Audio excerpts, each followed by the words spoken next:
근데 이게 되게 그 소스케 얘기하는 자기 본의를 지키는 사람이 이 도련님에 나오는 누구죠? 겐조인가요?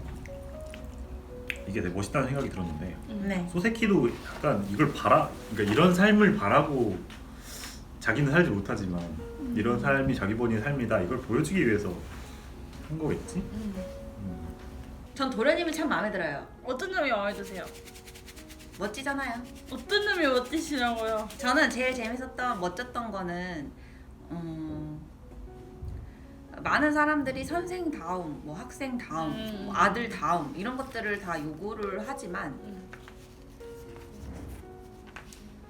그 대사가 있었거든요. 여기 95쪽에 이런 말이 나와요. 그 도련님은 애초에 소속되고 싶은 마음이 조금도 없었어요 하면서 부모가 원하는 대로 살기를 거부하는 거예요. 소세키가 이렇게 얘기를 합니다. 소생은 무엇을 하든 내 식으로 하는 것이 나에 대한 의무이자 또한 하늘과 부모님에 대한 의무라고 생각하오. 하늘과 부모님이 이런 인간을 낳은 이상 이런 인간으로 살라는 이 의미 외에 해석할 방법이 없소. 이런 인간 이상으로도 이하로도 할 수 없는데 억지로 어떻게 해보려 하는 것은 당연히 하늘의 책임을 내가 대신 지고 고생하는 거라 생각하오. 이 논법으로 말하면 부모와 싸움을 해도 충분히 자기 의무를 다하는 것이 되오. 네, 그래서 내가 그렇지가 않잖아요. 내 상에 부합할 수가 없잖아요. 남들이 나한테 이래라 하는 것처럼 내가 될 수가 없잖아. 근데 내가 이런 거는 하늘이 부모님이 날 이렇게 낳아준 거고 또 하늘이 나를 이렇게 또 낳은 거잖아요. 근데 내가 그렇게 나아지지가 않고 내가 그게 아닌데 억지로 막 어떻게 해보려는 거는 이거는 하늘의 책임을 내가 대신 지고 고생하는 거라고 얘기를 하는 게 너무 웃기지 않아요? 난 그 말이 진짜 재밌어요. 부모님이 원하는 대로 조금 내 삶을 가보려고도 하고 뭔가 남들이 원하는 내 모습을 맞춰보려고 하고 근데 이걸 하늘의 책임을 내가 지고 가는 듯한 그 무거운 고생을 하는 거다 라는 표현이 너무 멋있었어. 그래서 좀 마음이 편해져. 맞아. 아, 그 진짜 마음 편해지지 않아? 왜 소세키가 나중에 학생들도 막 조롱을 하잖아. 모미를 메밀국수를 4그릇을 먹었다고 조롱을 하는데 아, 이거 조롱할 일입니까? 여러분? 아무튼 근데 그게 선생답지는 않잖아 사실. 아유 먹을 수도 있지. 아니 그러니까 그런 거지. 선생님은 되게 절제하고 근엄하고 뭔가 근데 그런 확실히 상이 있고 있잖아. 근데 거기서 얘기하는 것도 나는 수학을 가르치러 왔는데 수학을 잘 가르치면 되지 뭘 그런 것까지 해야 되냐고. 진짜 딱 그런데도 불구하고 우리가 그 뭔가를 한다고 했을 때 지켜야 되는 것들이 너무 많아진다는 생각도 들고. 아니 왜 교사라고 내가 교양 있는 척을 해야 되지? 왜 점잖은 척 해야 되지? 다 그렇게 되지 않아? 맞아. 나도 내가 잠깐 학교에 있으면서 제일 불편했던 지점인 것 같아. 오. 뭔가 고상하고 되게 참아해야 될 것 같은 그런 나를 스스로 만드는 것 같아. 아, 근데 난 여기서 공부하면서도 그래. 공부하는 사람이라는 게 따로 있어서 엄청 교양이 있고 약간 오케이 오케이 스승님 시간 친구들아 렛츠고 이래야 될 것 같단 말이야. 근데 내가 안 그러는데 어떡해. 내가 그게 아직 그러니까 내가 뭐 공부를 하면서 조금씩 욕망이 바뀌고 있는 건 맞으니까 그거에 부합해서 가는 거는 좋지만은 내가 아직 그러한 사람이 아니라는 거를 어느 순간 내가 이게 너무 나도 괴로우니까 이 간극이 어느 순간 인정을 해야겠다. 내가 지금 이러하다는 거를 그런 생각이 들었어. 근데 그래서 이제 이걸 읽는데 내 몸을 4개 먹을 수 있지. 왜 먹으면 안 되냐? 근데 이게 나는 도련님이 여기서 되게 멋있다고 생각을 했던 게 그러니까 자기가 어떤 존재이고 그냥 어떤 걸 하고 싶은지를 알고 있잖아. 근데 우리는 그것도 모르는 게 아닌가 이런 생각도 좀 들었거든. 왜냐면은 우리는 쉽게 따라가잖아. 어떠해야 교사는 어떠해야 한다. 한국에 사는 청년이면 어떠해야 한다. 뭐 예의가 있어야 한다. 하는 그런 것들을 뭐 그냥 되게 많이 따라가게 되는 것 같은데. 근데 그거에 반하든 그걸 따라가든 자기가 어떤 거를 해야겠다 하고 싶다 하는 게 잘 안 떠오르지 않는 것 같아. 그러니까 그걸 모르니까 그냥 따라가게 돼. 그러니까 이게 뭔가 되게 무한 굴레에 빠지는 것 같은데 어. 그러니까 자기 본의대로 살지 않기 때문에 모르기도 하고 모르기 때문에 자기 본의대로 살지 못해. 근데 그거를 딱 끊어주는 거는 결국에는 소스키가 했던 공부가 아닐까? 아하! 맨 앞에 나 솔직히 이렇게 공부를 많이 한 사람이라는 거를 알고 아 그래 이거는 진짜 괜히 그렇게 그 자유가 얻어지는 게 아니구나 다시 한번 깨달았거든. 읽어볼게요. 네, 62페이지부터 읽어보겠습니다.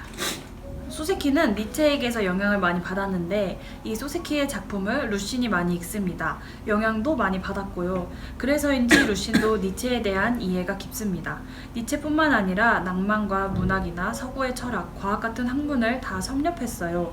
자기가 직접 생물학 교과서도 만들었어요.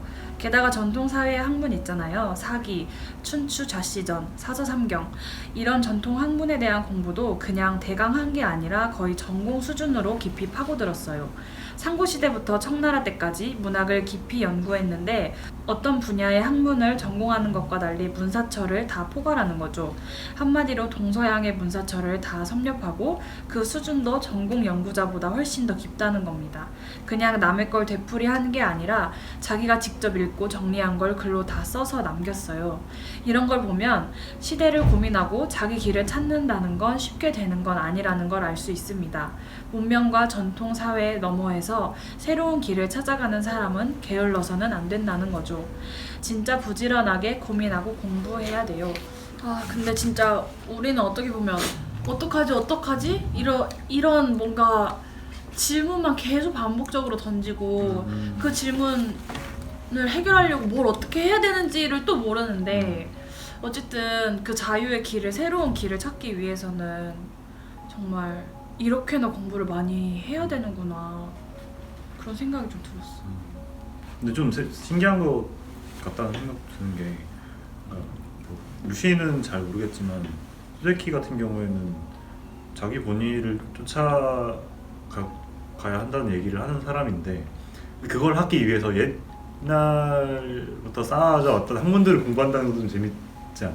그러니까 이게 옛 것을 이만큼 다 버리고 새로운 걸 만드는 게 아니고 옛 것을 받아들인 다음에 그것을 자기의 것으로 만들든 아니면 그것과 또 다른 방향을 하나 내든 하는 걸로 가는 게 좀 또 신기한 것 같다는 생각이 들어. 맞아요. 우리는 뭔가 새로운 것을 만들 때 그동안 해왔던 거 다 버리고 리셋하고 정말 새로운 판에 뛰어들려고 하잖아. 근데 그게 아닌 거지. 바탕이 있는 상태에서만 자기가 어떤 조건 위에 있는지 정확히 아는 상태여야만 이걸 할 수 있다는 것 같아.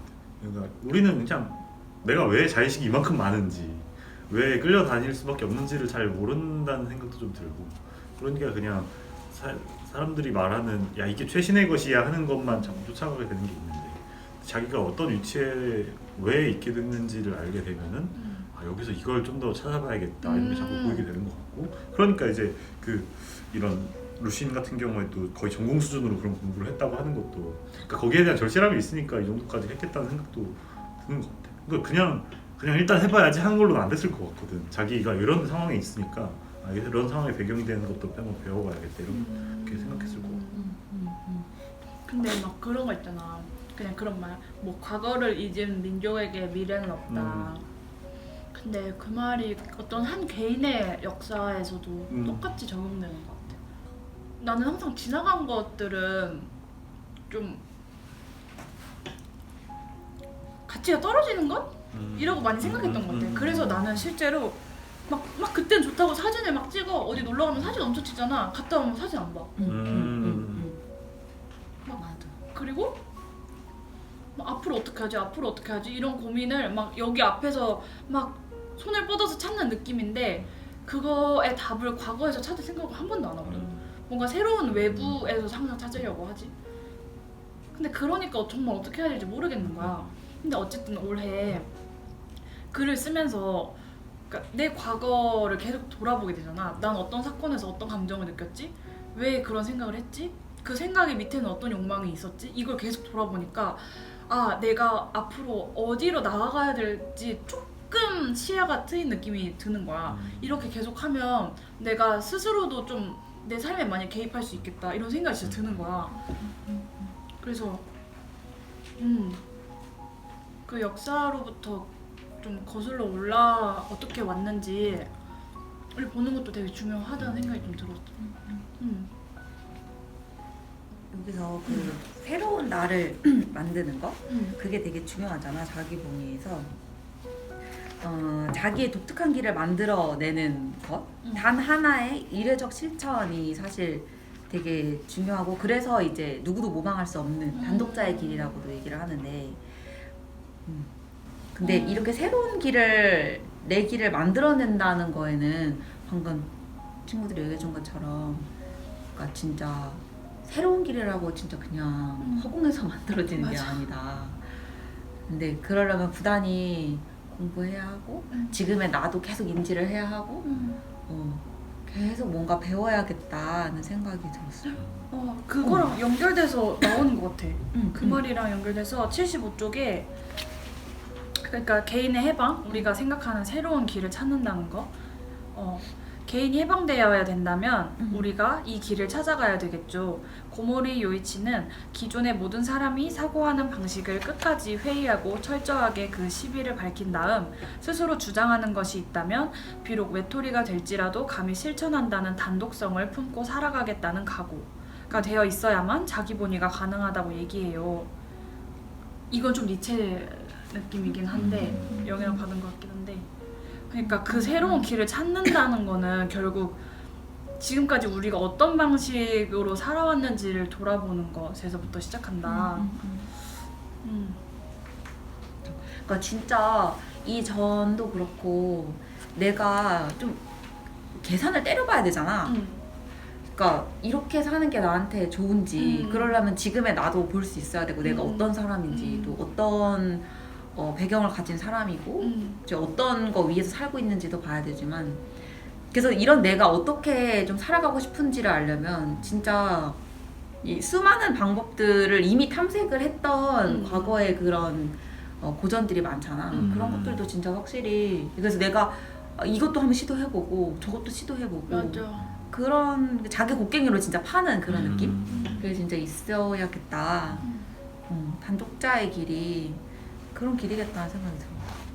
근데 그 단독자가 어쨌든 자기 자신에게 자유를 주는 길이잖아. 근데 나는 신기한 게 그런 단독자인 사람은 자기 원칙이 있어. 그게 너무 멋있기도 하고 신기하기도 하고 의아하기도 해. 어떤 점이 왜? 그러니까 자유에는 원칙이 없을 것 같잖아. 우리는 그냥 진짜 하고 싶은 대로 하면서 사는 걸 자유라고 생각하잖아. 근데 밖에서 주어지는 원칙은 사실 지키기 쉽다? 왜냐면은 그걸 보는 눈들이 많고 그걸 통해서 내가 인정되느냐 인정되지 않느냐를 바로 느낄 수가 있잖아. 근데 자기 원칙을 세우고 지킨다는 게 진짜 어려운 거야. 예를 들어서 내 몸의 건강을 위해서 난 하루에 스쿼트 30개를 해야겠어 라고 마음먹은 날도 난 안 해. 아, 그치. 그런 거. 물론 자기 원칙이 이런 뭔가 되게 이런 느낌의 소소한 자기 원칙인지 모르겠지만 어쨌든 나를 건강하게 내 자유를 지키려는 마음은 같잖아. 근데 그게 진짜 어려운 것 같아. 그 힘이 진짜 쉽게 되는 게 아니고, 곡괭이도 정말 힘을 줘야 파지는 건데. 맞아, 그 맞아, 정맥도 맞아. 곡괭이를 안 파고 그냥 다른 길을 따라가는 거는 오히려 쉬운 길이라는 생각이 들어요. 대신 마음이 불편하겠지만 그렇다고 해서 단독자의 길이 막 내가 하고 싶은 거 다 할 거야 이런 게 아니니까 자기가 지켜나가려고 하고, 도련님에서도 이제 자기가 하는 행동에 책임을 무조건 진다고. 나를 좀 설득을 하는 시간도 필요한 것 같아. 그러니까 자기 원칙, 그러니까 내가 어떤 원칙을 세웠다고 해서 내 이성이 그런 원칙을 세웠다고 해서 내 몸이 그걸 따라주진 않잖아. 나를 진짜 충분히 설득을 하는 과정, 내가 진짜 납득할 때까지 그런 시간이 필요한 것 같아. 그래서 수행이라고 불교에서는 얘기를 하는 것 같아. 그걸 설득하는 과정인 거야? 모르겠어. 소세키가 그런 얘기를 하고 있는 것까지는 잘 모르겠는데 우리가 사실 경험상 알고 있잖아. 자기 원칙이라는 거를 우리는 수도 없이 세우지만 그게 자기 원칙이라고 수세키가 말하는 자기 원칙인지는 잘 나도 헷갈리기는 하는데 그런 것까지를 거치고 나야 진짜 그렇게 살 수 있지 않을까 이런 생각도 드는 것 같아. 왜냐면은 실제로 우리 머리와 몸은 참 따로 놀고 그러니까 실제로 머리와 몸이 따로 논다기보다는 내가 그만큼 설득이 안 된 측면이 있는 거잖아. 정말 그걸 100% 내가 설득이 된 거에는 사람들이 그렇게 움직일 수밖에 없지 않을까? 내가 너무 진짜 내 머리에서 이렇게 해야지라고 하면은 그냥 바로 그렇게 하기를 바라는 욕망이 있었던 것 같아. 기계처럼. 맞아. 근데 그 간극에서 오는 자괴감 때문에 맨날 다짐만 하다 끝나거든. 그걸 안 돌아보고 아 오늘 안 했으니까 아 진짜 내일은 꼭 해야지. 한 또 안 해. 근데 그거를 뭔가 거기도 과정이 필요하구나. 그런 언니가 말하는 그런 설득의 과정이 필요하구나. 그래서 공부가 필요한 것 같아. 그러니까 나를 설득을 할 때 계속 우리는 우리 의지로 계속 야 이렇게 해야 돼. 이게 좋은 거야. 이거 몸 건강하려면 스쿼트 해야 돼. 막 이런 식으로 많이 하는데 그렇게 절대 말 안 되잖아. 그건 명령이잖아. 나를 설득을 하려면 현자들의 말도 빌려오고 나를 진짜 설득을 하는 거야. 여러 가지 언어를 가지고 와서 이게 왜 나한테 좋은 거고 이걸 정말 하고 싶은 마음을 우리 안에서 키우는 그런 나를 설득하는 과정이 정말 필요한 것 같아. 아는 거야. 내 몸한테도 알려주는 거야. 이게 왜 그러한지 초세키처럼 그런 정말 몸으로 부딪히는 과정을 겪어야 되나? 자기 그 정말 자기의 뭔가 유일무이한 예술을 펼쳐야 되나? 소세키도 결국 글을 쓰면서 그거에 도달하려고 한 거잖아. 그걸 실현하려고. 근데 그걸 해야만 하는 또는 하고 싶은 장은 각자에게 다 있을 것 같아. 그게 뭐 소세키는 자기만의 문학이었지만 우리의 시대에 우리의 장소에서 내가 만나고 있는 장이 계속 있으니까 거기에서 계속 뭐가 문제가 일어나고 있든 아니면 하고 싶은 것이 보이고 있든 뭐가 있을 것 같은데 그러니까 그것들을 안 보고 넘어가는 경우가 되게 많은 것 같고 우리는 그냥 하잖아. 그러니까 뭐 이래서 해야 돼 하는 강렬한 의지가 없다고 해야 되나? 그러니까 이것도 의지라고 하면 좀 이상한데 어떤 그 자기를 그러니까 아까 그 읽은 부분에서도 그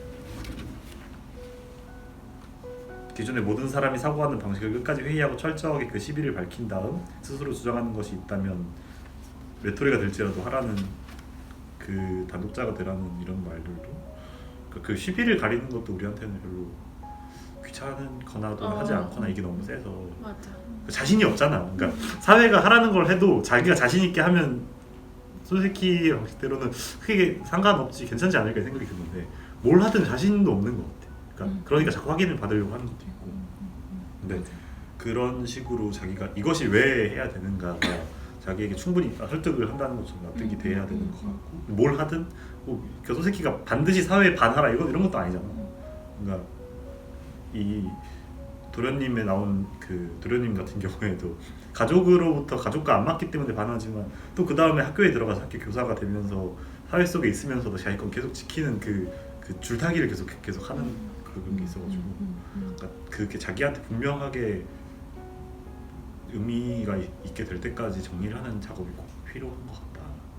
근데 그걸 1순위에 두면 진짜 도련님처럼 할 수 있는 것 같은데 우리가 1순위에 두는 건 그런 게 아닌 것 같아. 그냥 좀 더 빨리빨리 그냥 삶을 되게 편안하게 사는 거 아니면 다른 사람 눈에 좀 크게 걸리지 않고 살아가는 요 정도의 그냥 제일 첫 번째 의미를 두는 것 같고. 그 자기본의에서 되게 그 뒷부분에 수수께가 되게 중요하게 얘기하는 게 부모로부터 벗어나려면은 거기에 오는 안락도 버려야 된다는 얘기를 하잖아. 그러니까 그런 것들도 많이 걸려 있을 것 같아. 자기본의로 산다는 건 그만큼 그에 대한 책임을 지겠다는 그러니까 완전한 독립이잖아 결국에는. 그러니까 그만큼의 내가 책임을 내가 이제 안겠다라는 거기도 하고. 그래서 근데 솔직히 읽으니까 선생님이 이거 청년들의 에너지랑 되게 비슷할 것 같아서 이 강의 한다고 하셨잖아. 진짜 솔직히 읽으면서 막 빨리 뭔가 이렇게 하고 싶어서 꽂히는 그런 거 있잖아. 맞아. 도련님은 꼭 한번 읽어보고 싶은 마음도 들었고. 그게. 우리 그럼 다 같이 낭송하면서 마칠까요? 네, 좋아요. 자기 자신이 주인이고 다른 사람은 손님이라는 신념은 오늘날의 나에게조차 특별한 자신감과 안정감을 부여해주고 있습니다. 어떻게 해서든지 자기의 곡괭이로 광맥을 파낼 수 있는 곳까지 나아가지 않으면 안 될 것입니다. 반드시 국가를 위해서만 그렇게 하라는 것은 아닙니다. 또 여러분들의 가족을 위해서만 그렇게 하라고 말씀드리는 것도 아닙니다. 여러분들 자신의 행복을 위해서 그것이 절대적으로 필요한 것은 아닐까 하고 생각하기 때문에 그렇게 말씀드리는 것입니다. 와. 네, 그러면 오늘 영상은 여기까지 하고요. 그 시청해주시는 선생님들도 같이 함께 이야기해보고 싶은 것이 있으시면은 댓글로 남겨주시면 감사할 것 같습니다. 네, 댓글로 한번 자기 생각 드신 것이나 얘기해주시고 싶으신 걸 남겨주세요. 네. 안녕. 안녕.